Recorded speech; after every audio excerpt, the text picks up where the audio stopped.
take us through that scramble on the last drive? Yeah, we expected a man coverage. They got into a type of like match zone, so they covered up our routes, and I got out to the left, and at that point in the game, yards were more important than getting out of bounds. And so with the 3 timeouts, I tried to just cut through. And I think it was Justin Watson. I haven't seen the video, but I thought he got a great block. I think it was him. And I was able to get down the field and get out of bounds. Kind of fumbled out of bounds, but I got out of bounds. And so I got us in field goal range. Patrick, how is it before the play that it's just in your mind? You can get extra yards there and not go out of bounds. Do you think of it as you're running? Can you kind of take us through where you are? Yeah, I think it's just certain times in games. It's not like I pre-plan like that stuff. It's just whenever it comes down to it and you got to make the play, I feel like I try to go out there and make the play. And that's why I feel like it happens kind of later in games sometimes. And in the playoffs, you don't want to slide. You have to kind of put your body out there knowing that you can take hits and stuff like that.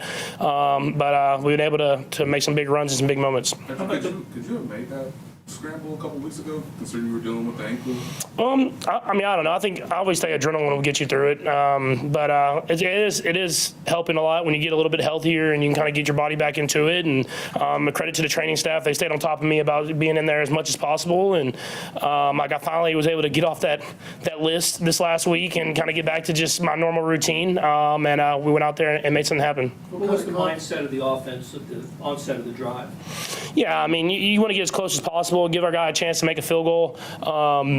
We call it where you go down at the 2-yard line, 1-yard line, whatever it is. And we were just trying to get a completion first, which we did. And then I think I still could have thrown it out there a little bit further for Xavier. But other than that, I thought we executed at a high level like we were in that moment. Just we got to be better in the whole entire fourth quarter, not just in those big moments at the end of the game. What kind of confidence did you have in the rookie to make that kick in that situation? I mean, I had a ton of confidence. I've seen him do it in practice. Since he's been here, he's been going out there working. And so I had a ton of confidence. We got him into his sweet spot. And he nailed it right through there. Patrick, I know the red zone probably isn't what you wanted, but you scored in 6 of the 8 drives today. Are you pretty pleased with just the progress you made with the offense as a whole? Yeah, I thought we did a great job moving the football. Like you said, you got to execute at a higher efficiency in the red zone. But I mean, that defense is a good defense. I mean, they've played hard the entire year. They have a great defensive coordinator, a lot of great players that I've went up against in other places.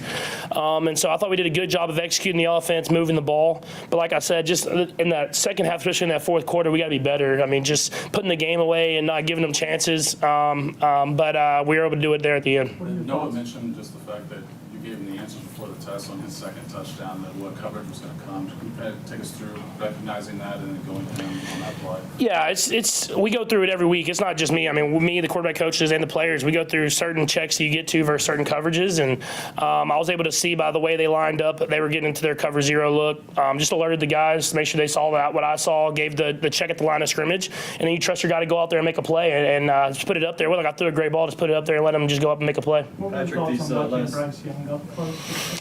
Yeah, no, I thought he played his tail off, man. He throws a really good football. It's funny. I think Texas Tech was the first one to offer him when he was in 8th grade, and I was at Texas Tech. So I remember watching his highlight tapes then and knew he was going to be a great player. And obviously, he went to Bama and was the first draft pick. But I think it's been cool to see him bounce back these last few weeks and play some great football because I know he has it. 'Cause I've seen it for a long time, and he gave us a scare today, man, because he played his tail off. You weren't threatened by 8th grade Bryce Young. I was hoping to be out of there before he got there. So no, he's been a great player for a long time and won a lot of football games. Patrick, what is it with these close wins you guys? Is that a good thing or bad thing?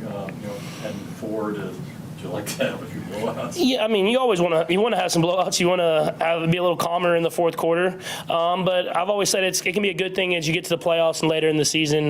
Just knowing that you've been in those moments before and knowing how to kind of attack it, but play by play, not making it too big of a moment.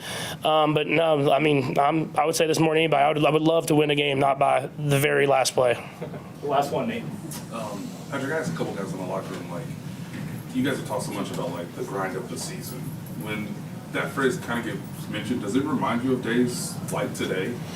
Yeah, for sure. I mean, it's all about getting better. I think that's the best thing about playing in the NFL. It's never like the team that's playing the beginning of the season the best is playing the best at the end of the season. It's about just constantly getting better, and it's going to be a grind. And I think we've done a great job of that. Coach Reid does a great job of planning it so that we're playing our best football at the end of the